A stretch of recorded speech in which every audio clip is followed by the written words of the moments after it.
हनुमान् श्रीपदो वायुपुत्रो रुद्रो नघोजरः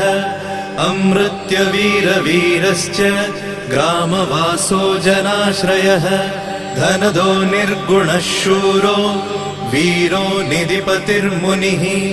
पिङ्गाक्षो वरदो वाग्मी सीताशोकविनाशकः शिवः शर्वत्परो व्यक्तो व्यक्ताव्यक्तो धराधरः पिङ्गकेशः पिङ्गरोमा श्रुतिगम्यः सनातनः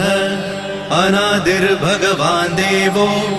विश्वहेतुर्जनाश्रयः